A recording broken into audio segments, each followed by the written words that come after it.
Today, we're going to talk about Goonery of the Week. We're going to recap the Bears versus the Saints game, and we're going to recap our game of the week, which was the Ravens versus the Steelers. I'm Uncle Adam. With me is Ben Colassa and Brandon Cauley. This is the Goonery. All right, boys, we got a lot to discuss. There's so little time today. Let's kick it off with the old Goonery of the Week. Ben, who was your Goonery of the Week? So I had a tough time deciding between two different people, but I think I'm going to roll with Bill Belichick. I'm not sure if you guys saw the quote that he rolled out with on the WEI radio station in Boston, but he basically admitted that the Patriots are 2-5 because of the weaker roster and the salary cap issues, which is his job as their general manager. But the exact quote was, "Look, we paid Cam Newton $1 million. It's obviously we didn't have any money. It's nobody's fault. That's what we did the last 5 years. We sold out and won 3 Super Bowls, played in a fourth, and an AFC championship. We had less to work with this year. It's not an excuse. It's just a fact." I'm not sure about you guys, but that sounds like an excuse. Mm-hmm. Yeah, it sounds like an excuse. I feel like they've just struggled offensively on the side of the football, and I mean defensively as well too, losing like 6 or so guys to COVID and other issues. Yeah, it's not the Patriots team we're used to seeing, and yeah, I mean I'll be the first to I don't mind seeing them struggle, to be honest. Seeing them dominant for so long. Oh, absolutely. I mean, every empire eventually falls. It's only a matter of time. I mean, 20 years of sustained success in the NFL is nothing to laugh at. Obviously, Bill Belichick is the best in the world at what he does, and he's gearing up probably for a huge offseason coming up. But the Patriots look nowhere near as good as people thought they would be this year. A lot of that can come back to the offensive play, as we've seen, just not being able to throw the football. Julian Edelman now being on the IR, I believe. And it's just going to keep getting uglier for that team. Two things. Oh, sorry. Oh, I was just going to say, I mean, there are a couple plays at the goal line away from, changing that record. But oh, absolutely. Yeah. But two things. One, if selling out is what takes to have a Super Bowl championship team, I'll take that every day and Amen. 10 times on Sundays. So kudos to them. I mean, it's going to fall. Like you said, it was going to fall eventually. So, have this success while you can. Then everything else can fall into place later. But number two, I think people are going to laugh at the Patriots right now because they're not that good of a team right now. But if they end up having a good draft position, the laughter might want to stop because it's going to get real because they're going to get because Bill Belichick is going to get the quarterback that he actually wants. Cam Newton's just a guy that they said, you know what, we could probably afford him because he's going to take a discount. So they said, let's bring him in. Right now, he's not shown to be that quarterback that is going to take over Brady going forward in the long term. So right now, it may be funny, but going forward, it's not going to be funny. And all Patriot haters are going to be very, very upset when they get the quarterback they actually want because it's not a bad team on paper still. I saw some shit that they were going to get Trevor Lawrence. Is that No, I mean, Trevor Lawrence is going to go 1-1 unless Belichick somehow maneuvers using their first-round pick and someone like Gilmore and a trade deal for that first pick. I don't see it happening. I realistically think that they'll end up drafting Trey Lance in the first round. I really do think that's where we're trending. I don't think Fields will end up getting to them.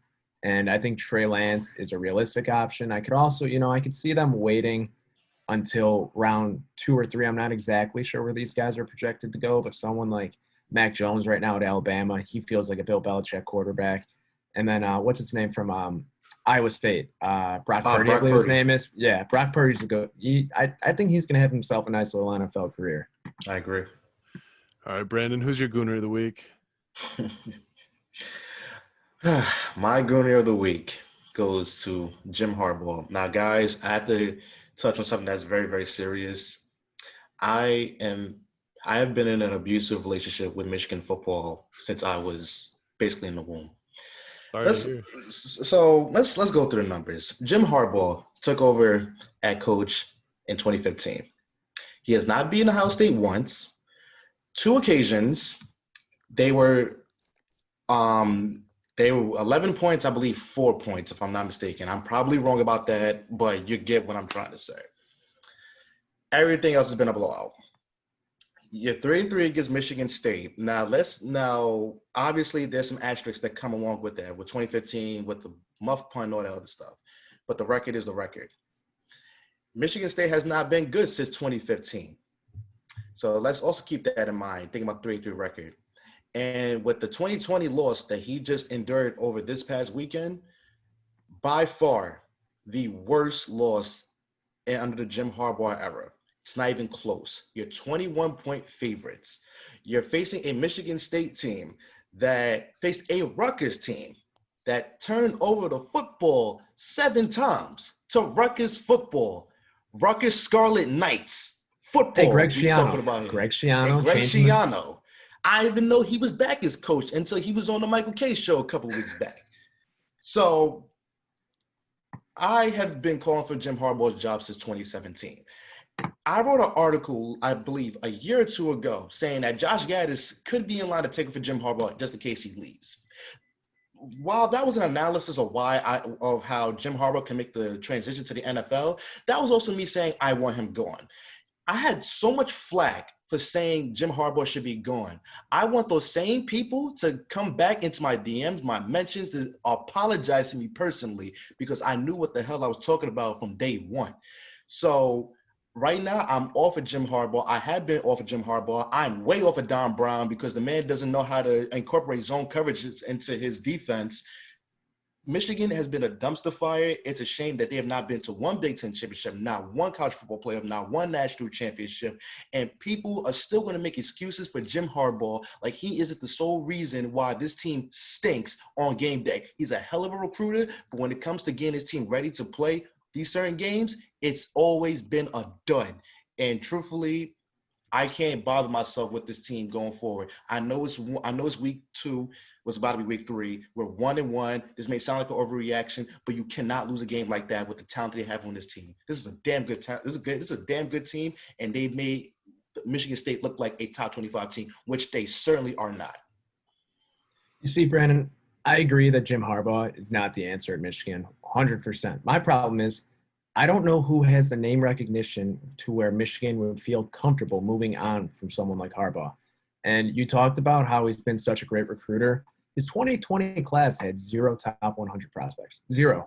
Yeah. Like he's got the name recognition with not only himself, but the prestige of the Michigan program historically. And he's still not bringing in recruits. I think he's had 1 top 5 recruiting class since he's come in. I think that was his second year at Michigan. I'm not entirely positive. But who else would they move on to? I mean, I'm with you. I do not think he's the answer there, but I think he's too big of a name for them to move on from at this point. Now, before I touch on that point, when I talk about his recruiting classes, obviously there's a very, very big gap between Michigan and Ohio State right now. Now, when you talk about Michigan and the rest of the field, when it comes to the Big Ten, I think Michigan has been recruiting very, very good as opposed to the other teams. So when you talk about Michigan State and Michigan, the talent gap is pretty wide between them. Michigan has always had the most talented players, offense and defense. Because defensively, Michigan State's always been pretty good, but Michigan has been better than them and been a couple of ticks better than them. When it comes to the coaching, Joe Brady, who had tremendous success at LSU last season, who's currently now with the Carolina Panthers as an offensive coordinator, I would not mind taking a flyer on him because right now it may not be the biggest name, but look what Ryan Day's doing at Ohio State. He wasn't the biggest name, but guess what he's doing right now, taking over Urban Meyer and probably doing a better job than Urban Meyer has done with the offense. That's debatable, but that's another discussion for another day. But under a name that's under the radar, and I do believe that if this particular coach is not having the success with this team when they start play in the Pac-12, look out for David Shaw, because this is a guy I believe that, as I won't say underachieved at Stanford, but he just hasn't had the talent. If he gets into a system where he can have the right talent, because Joe Milton, that quarterback, he can play. And I think this past Saturday was not indicative of how he is as a quarterback. But if David Shaw can get in there at Michigan and change the culture a little bit, I think that we're looking at a team that can possibly make moves. But then again, this is the most overrated program in football, college football history. So you never know. And this coming from a Michigan fan, that hurts me to say, but it's the truth. Hey, David Shaw, Harbaugh's replacement 2 times over. Would not hate that move. But another name that I've heard getting tossed around is Luke Fickell from Cincinnati, and Cincinnati's I just, wouldn't mind. I mean, Cincinnati's a wagon. That team has Mhm. just dominated everyone in the American Conference this year, and it hasn't even been close. Absolutely. It's time for Michigan to perform at football again. It's been a long time. We're a basketball school now, literally Yeah. a basketball school at this That's point. true. Yeah. Yep. 100%. All right. All right. My Goonery of the week. I think this one's going to take the cake. We all saw it. Javon Wims trying to ripping a chain off and throwing a couple punches. Just a frustrated player. Got suspended for a couple games. If that's not Goonery, I don't know what is. I'll tell you some more Goonery. I mean, he has 10 more receiving yards this year than he does penalty yards. Jesus. Not the player who should be going out there throwing punches. I mean, that's a guy who's barely holding on to a roster spot, in my opinion. And I'm surprised they just didn't cut him, in all honesty. I'm not saying that that's the most egregious thing I've ever seen on a football field. Obviously, there's been much worse. I don't get all the people coming for his head at the moment. But, I mean, he's just a horrible football player. Yeah, I mean his career, right? It's been he was a 7th-round pick, and he's performing real well in training camp, and then you saw him on the field a few times, but it didn't seem like he ever lived up to any of that. And then now he's just costing the Bears penalty yards, and there's a huge momentum shift going on during those few minutes during that game, which we'll get into shortly. But can't be Ben, committing you those like took penalties. the You words. gotta use your brain a little bit more. Yeah, you took the words right out of my mouth, Ben. People just being just so ridiculous to saying he should be banned from the league and never should play for the Bears again. Like, listen, he may not be the best player. I get it. I totally get it. But you know, it was a dumb thing to do. He's gonna face punishment for it. Let's leave it at that. Let's not act like we haven't seen people get spat on and chain get ripped and all this other stuff. We see much worse on the football field than this. Let's pump the brakes. Did we see what led to his outrage there?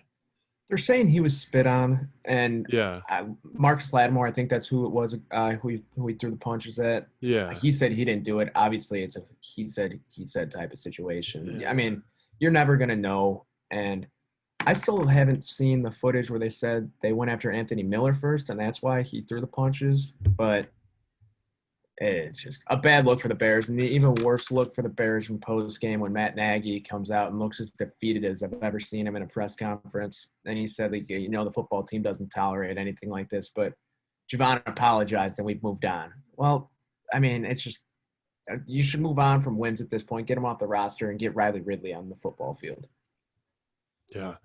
Let's transition into that Bears game. Man, it's looking promising. And then a few turn of events, and all the momentum shifted to the Saints. And then the Bears fought back, pushed it to overtime. Just couldn't complete a few plays there, and ultimately got that L. And we're all scratching our heads. It's tough. So when we first started this podcast, I was one of the main people who said I want Nick Foles starting. Didn't believe in Trubisky. I was basically done with Trubisky at that point. Now I look like a fool because Nick Foles, listen, he has one of the worst offensive lines in football that he's working behind. And I said last week that it doesn't matter who's behind that line. No quarterback is going to be successful. Running back, wide receiver, tight end, you name it. But Nick Foles, at some points, he's had clean pockets. He's throwing the ball behind guys and overthrowing guys and all this other stuff. And I tweeted this out during the game, and this was definitely a cry for help because I said put Mitch in back in the game. And literally we know he had a shoulder injury. I feel bad for the defense because this defense played their tails off against a team that they was looking to just blow us out because Kamara was just running all over the place. You had Dan Trevathan. Wait, no, excuse me. Khalil Mack was dropping in the coverage to try and cover Alvin Kamara at first. So I thought that was going to be the trend throughout the game because Bears hate adjustments. It seems as though. So I thought that was going to be a thing, but they did adjust. Defense played very, very well, kept them in the game, but offensively, this team is a dumpster fire, and you just really look at what's ahead for them and who's their quarterback and their backup who's going to be out for some time with a shoulder injury. Listen, this is a scenario where the Bears could lose every game going forward. Every single game, and that's not hyperbole. This isn't one of these things I'm trying to have a hot take or anything like that. But they could lose every single game going forward only because of this quarterback situation and, of course, the offensive line. Yeah, I mean, go ahead. My bad. I was just going to say, yeah, the offensive line is obviously just horrible, and now you have even more guys out injured and out on the COVID list this week, and it's just going to be even worse. But you have a guy who's going to be in the pocket next week who has concrete cinder blocks for feet. Nick Foles cannot move in the pocket, and that just spells disaster. Obviously, Mitch is out now. How long until Matt Nagy makes the decision to potentially go to Tyler Bray? Or does he ever get to that point, you think? Never. I don't think he makes that decision. Now, what I would say is because they brought Jake Rudock and Kyle Slaughter in for a tryout. Highly doubt that they will be entered into the backup role in case Trubisky's out for a long period of time because Tyler Bray's been in the Bears for some time now, knows the system, so he'll probably be plugged in if that were to be the case. Wait, real quick, how did Tribs get injured again? Was he on the field for a play? It was the one play they had him on the field trying to be Taysom Hill Jr. It was a read option play, and it's the same shoulder he's hurt the last 2 years. Yeah. And one carry for 3 yards, and he's out the field. Mm-hmm. And how long is he supposed to be out for? They haven't said. We don't know. I mean, it didn't even come out. Didn't even come out until, was it today or late last night that he was banged up? Christ. And they deemed it as a significant shoulder injury, and this is again another significant shoulder injury. So who knows? I mean, for his future, for his sake, we're stuck with Foles. And man, when he drops back and throws the football without like stepping into the throw or any of the footwork, it looks worse than Jay Cutler's back foot interceptions have ever looked. It's rough. And I'll say this about Foles. There's a reason he's never been able to stick around somewhere as a permanent starter. I thought maybe his familiarity with Nagy's system might have been enough, but he's a lightning in a bottle guy. He catches that flame for a few games and then it runs right out. And we've seen that happen this year. And I don't know if it's going to get any better, but I think it's a hell of a lot more likely to get worse.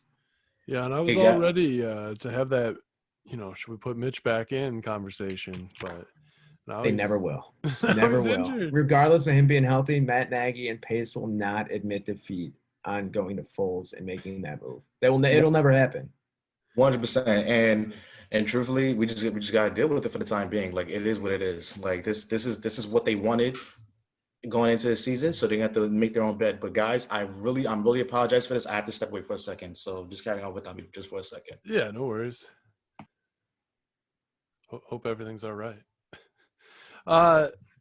It's so rough. So they were 5-1 a couple weeks ago, and we were all, they could go 5-5 the rest of the season and still easily make the playoffs. And now, I mean, it looks like they're for sure going to lose to the Titans next week, even though that Titans team has dropped the last 2 games. That's going to be an interesting one to watch. It's going to be a bounce back game for the Titans. It really is. I mean, yeah, they lost by 2 scores to the Bengals this week, but that Bengals team has been frisky all year. That offense has been putting up points with Joe Burrow and that receiving corps. I mean, it's like just to pivot a little bit towards like rookie of the year talk. I mean, it's a battle between Burrow and Herbert right now. Both of those guys are slinging the football like they're seasoned vets right now. I know. I'm going to throw my money on Burrow now to finish strong the second half of the season and take that rookie of the year. Yeah, I mean, they need to pick up a few more wins, I think. And Cincy, obviously not completely on him, but he's been trending in the right direction, I would Yeah. say. But just to pivot back to the Bears real quick, I know that we've been talking about how great the defense is all year. I mean, I think they're good. I don't think they're an elite level defense. Um, they struggled against the run this year. But my biggest question is why the hell is Ryan Pace paying Robert Quinn $14 million a year when his snap counts have been around 50% the entire year? It makes no sense. It makes no sense to me whatsoever. It makes no sense, but also and one of the things that I've noticed is Barkevius Mingo has been a pleasant surprise too. So maybe that's something to do with it, or maybe there's an injury that Robert Quinn has that we just simply do not know at this moment in time. But I I I I Quinn was can't supposed to explain be a it. beast. Yeah. And just when that signing happened, you're just like, wait a minute, this is the same Robert Quinn who's getting double-digit sacks every single season. And then you just salivated just thinking about Mac on one side, Quinn on the other side. You have Goldman before he opted out, and you have Hicks, you have Nichols and Roy Robinson Harris mixed into the middle. It's just like, man, this defense can be special. Now, the front isn't that special because we don't generate as much pressure as we should. Let's be clear. But it just feels like it's a common theme for the Bears to have such a dominant offensive line on paper, but you don't see that on the field. And it's extremely frustrating. Uh, or moving back to the offensive side of the ball and solving the Bears' problem outside the box here. Uh, I know these Philly fans love them some Nick Foles, and they're a little sick of Carson Wentz right now. What if we could ship him back, old Nick Foles, in a trade for Jalen Hurts? Oh, that would never happen in a million years. I mean, don't get me wrong, I would take it. I love Jalen Hurts. I think he's a phenomenal leader. Obviously not the most talented football player, but holy shit is he fun to watch. And I just I don't even know. I don't even know. I mean, I'd give it a few weeks before they move on from Wentz and just put Hurts in there. They drafted him for a reason. Wentz has not been playing great. He's not, and I don't like the excuses of he doesn't have his receivers because not for nothing. One thing that Carson Wentz has done good in his tenure with the Eagles is that he's turned nobodies into somebodies. Anytime they plugged in a receiver, they haven't played like, oh, these guys should have been the NFL type guys. They've been serviceable. Travis Fulgham is an example. Greg Ward is an example. John Hightower, to an extent, is an example. So when you watch him play, it's just like, at what point is it not the receivers? At what point is it not the banged up offensive line? Mechanically, he's off. It's that simple. Yeah, I went from a Wentz believer to a disbeliever in the first several games this season. That's how quickly it's turned. I mean, the Eagles are still going to win that division with 7 wins too.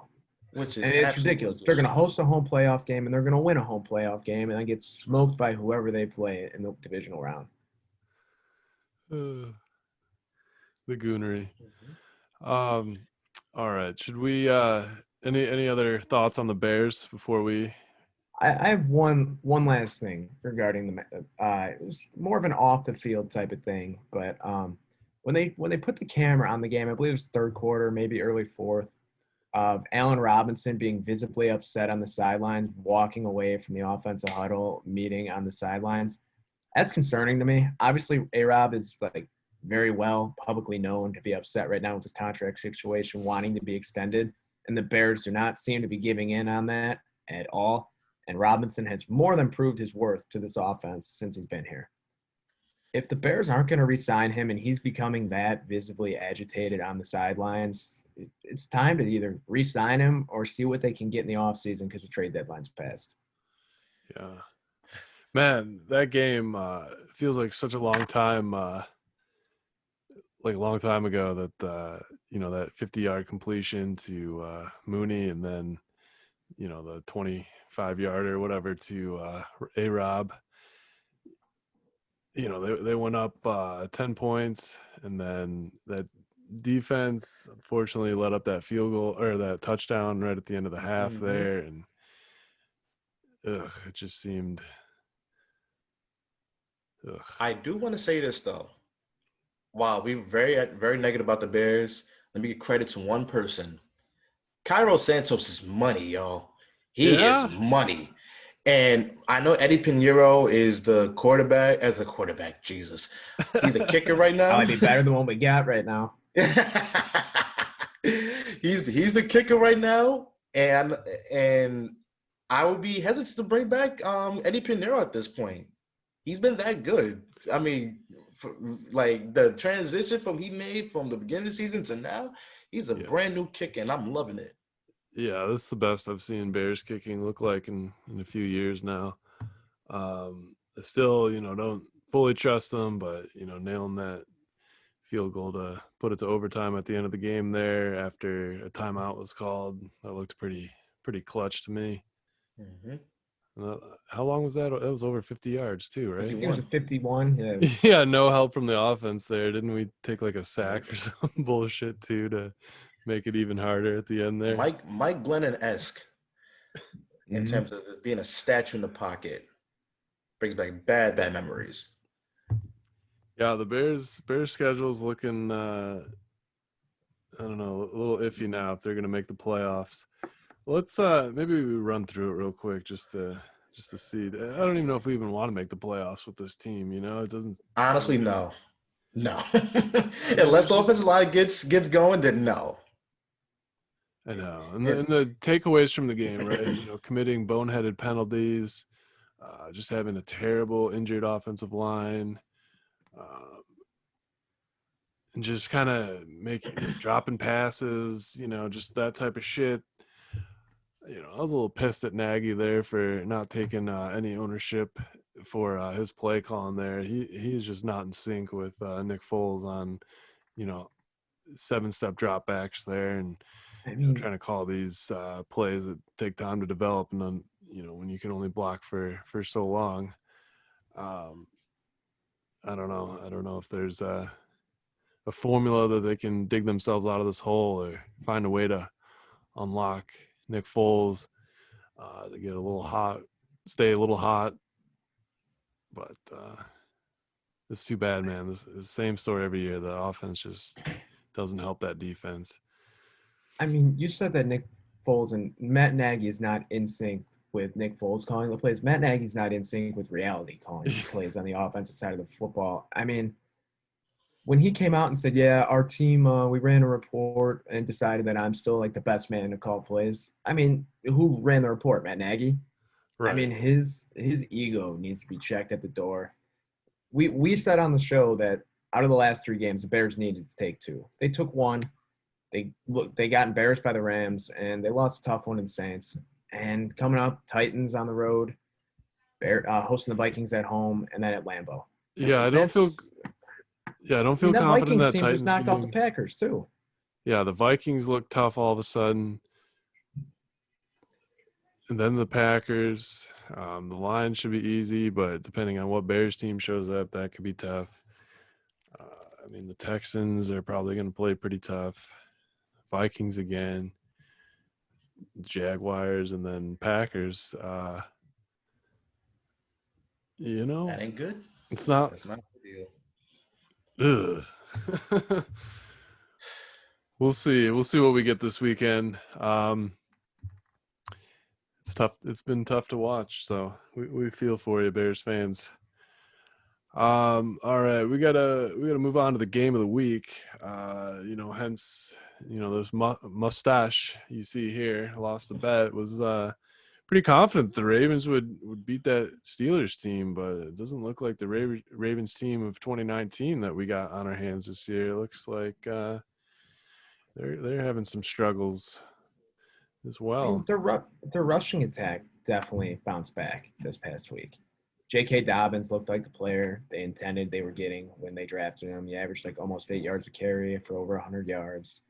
He looked phenomenal. Gus Edwards looked pretty good without Mark Ingram being out, but Lamar Jackson does not look like the same quarterback that he was last year. I don't know if it's teams just having more tape on him or what, but he's doesn't look as confident in the pocket, in my opinion, this year. I have a feeling that is something to do with not having a legitimate outside threat. And they had an opportunity at Antonio Brown. They didn't take him. They took Des Bryant, who's been running routes on Instagram for about 2 or 3 years now. I don't know if that was their real plan or their contingency plan, but you hope for Lamar Jackson. I'm a big Lamar Jackson fan. I feel like he's been taking too much flack for the stuff that he does do right, and he just he ends up proving that hate is right with his play with big games like Steelers and the Titans last year and all that stuff. But you just hope that they're just a deep threat away, that Lamar Jackson will be the quarterback that we will hope for him to be. He's one of the most exciting players in the league. He's very Michael Vick-esque. Mm-hmm. Like, he's exciting, and I want him to succeed. Yeah. Oh, absolutely. I mean, we're all Lamar fans. Just trying to go over the box score here. I mean, he ran the ball 16 times, but yeah, for a 4-yard average, because that Steelers defense is pretty tough. Willie Lamar had Snead, 4 turnovers. yeah, That's what that comes down to. They lost by 4, Yeah. and Lamar had 4 turnovers. Obviously, I still think that Ravens team is most likely built better. Yeah, 2 for the picks, rest 2 of the fumbles season. against. Yeah, that's But you're never going to win a game like that with 4 turnovers from your quarterback. I mean, we saw it with Goff this week too with the Rams. He had 4 turnovers as well. Oh man, a quick tangent. How annoying is that to see the Dolphins just whoop up on the Rams 1 week after the Bears? Major indictment on the Bears. Major. The We didn't even Dolphins get into had a that. quarterback. Did Tua do what, 93 yards Yep, on under 12 12 completions? Yep. That's a joke. That is a joke. And just for the and let's be real about something. I know the Bears did not play well, but Johnny Hecker was the reason why they won that game. If we're really being honest, it still looks bad that they got trounced as bad as they did, and the Dolphins just handled them. And maybe this is the Dolphins being better than advertised, but it's still an indictment on the Bears, no matter how you look at it. I mean, Goff threw the football 61 times, and they scored 17 points. That's 61 crazy. times. Cooper Kupp had 21 targets. I mean, that's just preposterous. Goff is Crazy.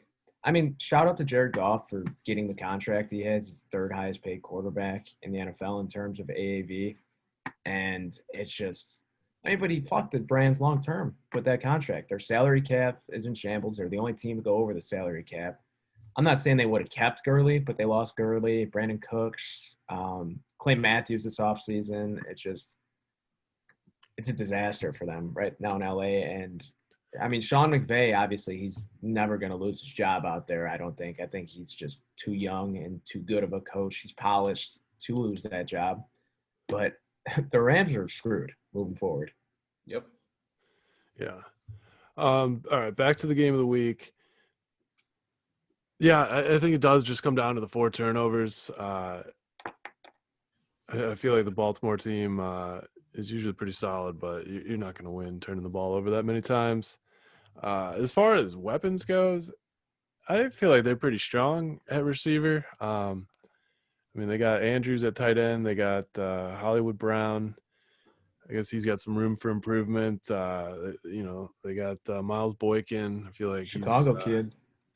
He could be pretty legit in the next coming couple of years.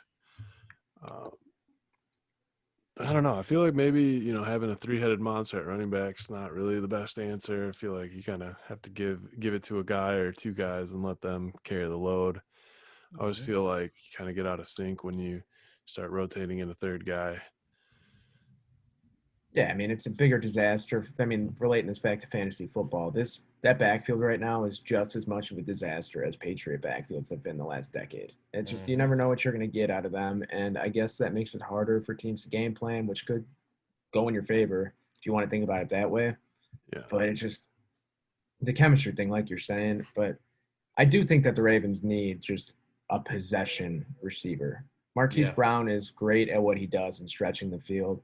Willie Snead's just a guy. I mean, let's be honest. Willie Snead's nothing special. He'll put up solid numbers for you out there, but it's not a go-to guy. They did sign Des Bryant to the practice squad. I'm not saying that I see him making an impact whatsoever on this team, but that's just something to keep in mind if the Ravens do go down that path.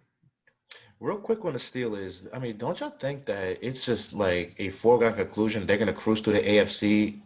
It just like because don't get me wrong, the Chiefs are really good, but I feel like that's like the Steelers match up very well with them in terms of what they do on offense and what they do on defense.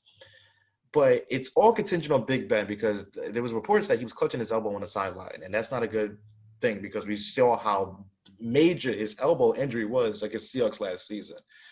I think the Steelers are the favorites right now, regardless of how good Kansas City is.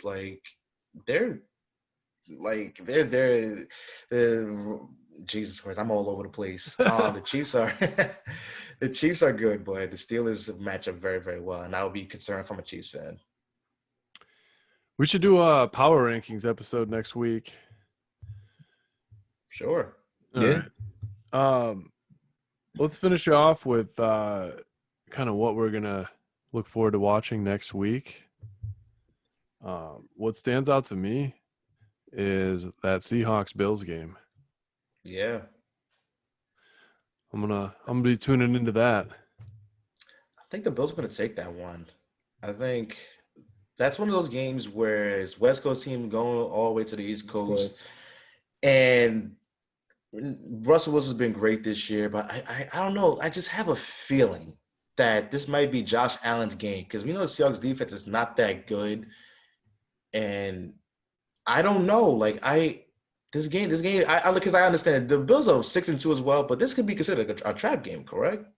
I would say so. No, I would definitely say so. Because right now, on the betting line right now, Bills are they're 3-point underdogs at home. Obviously, that's gonna the non-sharps, just your average gambler, are gonna see that number and be all over it. I mean, just looking at it right now, 65% of the bets are on Seattle, 84% of the money. The sharps are on Seattle, so people obviously are walking into that thing and Seattle's going to win that game handily, but I don't see it happening. Call me a dummy. I don't see it happening. Yeah. Well, we do know it's going to be a shootout. Oh yeah. Yeah. Oh yeah. Yeah. I'll bet on the Seahawks if you're that confident with the Bills. We could do. No bets for me. No, I am not. No? I'm not confident on anyone in that game. I do think that the Seahawks probably do end up winning that game, but I don't know. I'm not entirely sure on that one. But an underrated game coming up this week. It's in the 3:00 hour. I think it's gonna be Miami and Arizona. Brian Flores has that Miami defense playing pretty scary down in Miami. Arizona's been a super fun team to watch this year. It looks like Cliff Kingsbury's offense does work in the NFL, so shout out to him for getting all that hate that he got last year. And, I mean, obviously, he goes out and gets DeAndre Hopkins. Your offense is going to be better. But I'm looking forward to that game especially. Real quick, Ravens and Colts is the game I'm looking forward to. It's going to be smash mouth football and a lot. I mean, it's going to end up being like a Big Ten game, and that's awesome. Yep. Yeah, there's some pretty solid matchups this week. There were hella solid matchups last week. Anyone pumped for that Saints-Bucks game? Yeah. Oh, yeah. Sunday night? Bucks win. Waiting all day? Yeah, I believe. I'm with you, Brandon. I do think the Bucks handle them.